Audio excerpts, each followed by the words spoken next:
तो दोस्तों, क्या हो अगर आपको एक मौका मिले कि आपके एक बटन दबाने से दुनिया में जितने भी लोग हैं सारे गायब हो जाएंगे, ये पूरी दुनिया आपकी हो जाएगी, तो क्या आप उस बटन को दबाएंगे? तो यह एक science fiction comedy web series है जिसका नाम the last man on earth है।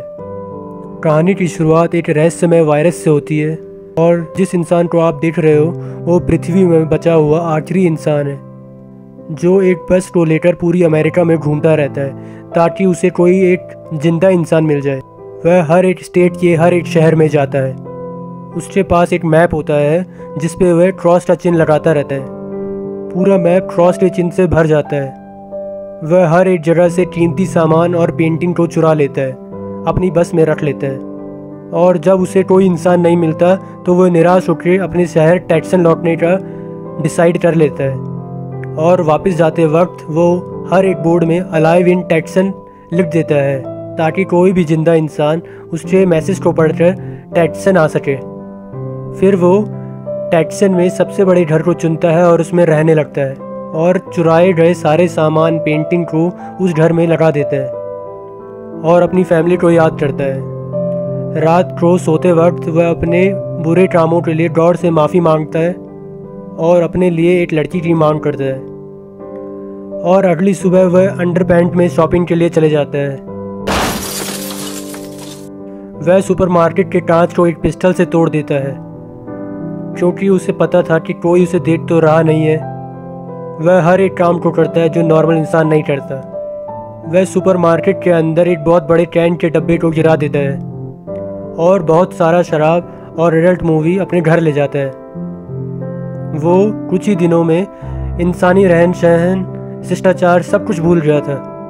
वो अपने अकेलेपन को दूर करने के लिए गलियों में भटकता रहता है, गलियों में खेलता रहता है। कभी वो लग्जरी कारों को टकराता है, कभी बॉल से खेलता है। इस तरीके का पागलपन उसे अपने अकेलेपन से निपटने की मदद करता था। वो अपने जन्मदिन को अकेले ही मनाता है और अपने फैमिली मेम्बर्स को याद करता है कि वह किस तरह अपने फैमिली वालों के साथ बर्थडे मनाता था। उसके अकेलेपन को दूर करने के लिए उसके साथ कोई भी नहीं था।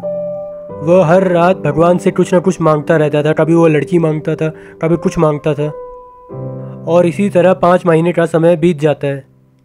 उसके पूरे घर में कूड़े कचड़े का ढेर लग जाता है। उसका पूरा घर प्लास्टिक से भर जाता है जिसे साफ़ करने में ना ही उसकी दिलचस्पी थी और ना ही उसे ऐसा लगता था कि इसको साफ़ करने में कोई फ़ायदा है। शराब में वह नहाता था और इसी को पीने लगता था। वो बिल्कुल एक बच्चे की तरह रहने लगा था। वो एक स्विमिंग पूल की लकड़ी को काट कर बाथरूम की तरह यूज़ करने लगा था और बॉल्स में फेस बनाकर उनसे बातें करने लगता था। रात के समय वह एक लड़की की स्टैचू को घूरता रहता था और हर समय लड़की और सेक्स के बारे में सोचता रहता था। वह उस स्टैचू को किस करता है, पर किस करते हुए उस स्टैचू का हाथ टूट जाता है और इसी तरह उसका दिल भी टूट गया था। फिर वह मरने का मन बना लेता है और वो अपने दोस्तों, जो उसके दोस्त थे, जो उसने बॉल बनाई थी, उनसे हार मानने के लिए माफ़ी मांगता है। वो उनसे कहता है कि तुम लोग इंसान नहीं हो, मैं तुम्हारे साथ ज़्यादा दिन तक जिंदा नहीं रह सकता। फिर वह अपनी कार स्टार्ट करता है। वह अपनी कार एक बहुत बड़े पत्थर से टकराने जा ही रहा होता है, पर तभी उसकी नज़र एक बहुत बड़े धुएं पर जाती है। इससे वो समझ जाता है कि वहाँ पे ज़रूर कोई ज़िंदा इंसान होगा, शायद कोई लड़की हो। और फिर वो अपने मरने का प्लान कैंसिल कर देता है और उस धुएं की तरफ जाने लगता है जहाँ उसे कुछ ऐसा देखने को मिलता है जो वो सालों से देखना चाहता था। एक लड़की का ब्रा जिसे किसी ने सूखने के लिए डाला था। वो उस ब्रा को सूंघने लगता है और फिर थोड़ी देर बाद बेहोश हो जाता है और सपना देखने लगता है कि वो एक सुंदर लड़की की गोद में है जो कि उसे किस कर रही है। तब उसे होश आता है और देखता है कि एक लड़की उससे सच में किस कर रही है। वो सुंदर तो नहीं थी पर उम्र में उससे बड़ी होती है, जो कि उसको CPR दे रही थी क्योंकि उस लड़की को लग रहा था कि वह मर रहा है, इसलिए वो उसे CPR देने लगती है। वो तुरंत उस लड़की से दूर हट जाता है और पूछता है कि वो सुंदर लड़की कहाँ गई। लड़की उसे उसका अंडरपैंट देखने को कहती है तो यहाँ पे हमें पता चलता है कि लड़के का नाम फिल मिलर है और लड़की का नाम कैरल है। तो कैरल उससे उसका अंडरपैंट देखने के लिए कहती है जो कि गीला होता है। तब फिल मिलर कहता है कि मैंने अपने अंडरपैंट को गीला नहीं किया, और वो कैरोल की तरफ बढ़ने लगता है। ये देखकर कैरोल गन निकाल लेती है और फिर फिल मिलर मान लेता है कि हाँ उसने उसकी पैंट को गीला किया है। फिर कैरल उसे बताती है कि अलाइव इन टैक्सन बोर्ड देखकर वो यहाँ पर आई है। ऐसे तो रोज़ फिल मिलर भगवान से लड़की मांगता था, पर आज लड़की उसके सामने थी, पर वो इतना एक्साइटेड नहीं था। कैरल फिल मिलर के साथ उसका घर देखने जाती है। रास्ते में फिल ट्रैफिक रूल्स को नहीं मानता। कैरल उसे समझाती है कि हमें ट्रैफिक नियमों को मानना चाहिए, हमें ट्रैफिक में रुकना चाहिए। फिल कहता है कि क्या फ़र्क पड़ता है, यहाँ पर कोई है ही नहीं देखने लायक। फिल कहता है कि क्या फ़र्क पड़ता है, यहाँ पे कोई है ही नहीं। और फिर वो कैरल को अच्छा फील कराने के लिए ट्रैफिक में रुक जाता है। पहले वो राइट देखता है, फिर लेफ्ट देखता है और तब आगे बढ़ता है। कैरल फिल का घर देखकर चौंक जाती है, क्योंकि फिल के पास 2 पूल थे। उनमें से एक को उसने शौचालय बनाया हुआ था और दूसरे को कूड़े फेंकने की जगह बनाया हुआ था, जहाँ पर वो घर का सारा कचरा डालता था।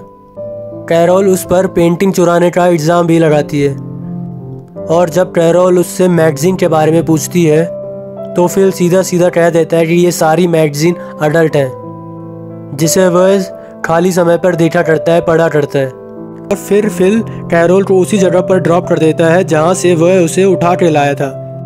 अगले दिन जब फिल उठता है तो देखता है कि कैरल उसके घर की सफाई कर रही है। फिल बोलता है कि किसी के घर को साफ करने से पहले उससे पूछना चाहिए। ये सुनकर कैरल कूड़े को वहीं फेंकने लगती है। फिर फिल उसे रोकता है। उसके बाद दोनों सुपरमार्केट जाते हैं। कैरल उसे रोकती है कि हैंडीक्राफ्ट के पार्किंग स्पेस में गाड़ी पार्क मत करो। फिर फिल बोलता है कि क्या फ़र्क पड़ता है, कोई देख तो रहा नहीं है, हम कहीं भी गाड़ी पार्क कर सकते हैं। इस दुनिया में सिर्फ हम दोनों ही बचे हैं, पूरी दुनिया खाली है, मैं कहीं भी गाड़ी पार्क करूं, क्या फ़र्क पड़ता है। पर कैरल नहीं मानती। वो कहती है कि सही जगह पे गाड़ी पार्क करो। ये सुनकर फिल को गुस्सा आ जाता है और वो सुपरमार्केट के अंदर गाड़ी को पार्क कर देता है। और फिर रात के समय फिल अपने बॉल्स फ्रेंड के पास जाता है और कैरल की शिकायत करने लगता है। अगले दिन जब कैरल उसके पास के घर में रहने आती है तब फिल उसे रोकने की कोशिश करता है, और जब कैरल नहीं रुकती तो फिल अपनी पैंट को खोल देता है ताकि कैरल उसे नॉनसेंस इंसान समझकर वहाँ से चली जाए। पर कैरल उससे बात करने लगती है, पर फिल उसे रोकने की कोशिश करता है। पर जब कैरल नहीं रुकती तो फिल अपनी पैंट को पहन लेता है। कैरल को लग रहा था कि भगवान ने उसे और फिल को इस दुनिया को चलाने के लिए चुना है। तब फिल कहता है कि अगर तुम दुनिया की आखिरी औरत भी बची तब भी मैं तुम्हारे साथ सेक्स नहीं करूँगा, और फिर वहाँ से चला जाता है। फिर कैरल फिल के पास जाती है। वह टॉयलेट कर रहा होता है। कैरल फिल से उसके बगीचे में पानी लाने के लिए मदद मांगती है ताकि वह फ्रेश और ताज़े वेजिटेबल फ्रूट वगैरह उगा सके, लेकिन फिल मना कर देता है।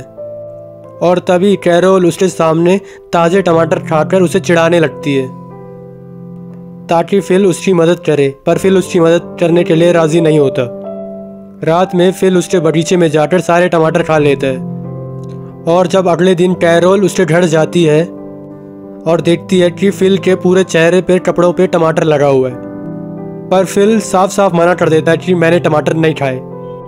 फिल देखता है कि पानी लाने की कोशिश में कैरल के पैर पे चोट लग गई है, और अगली सुबह फिल देखता है कि कैरल भी उसी की तरह पुल को टॉयलेट में बदल रही है। कैरल फिल से कहती है कि तुम सही थे, हमें भगवान ने इस दुनिया को चलाने के लिए नहीं चुना है। जब हम पानी को अपने घर तक नहीं ला सकते तो हम इस दुनिया को क्या चलाएंगे।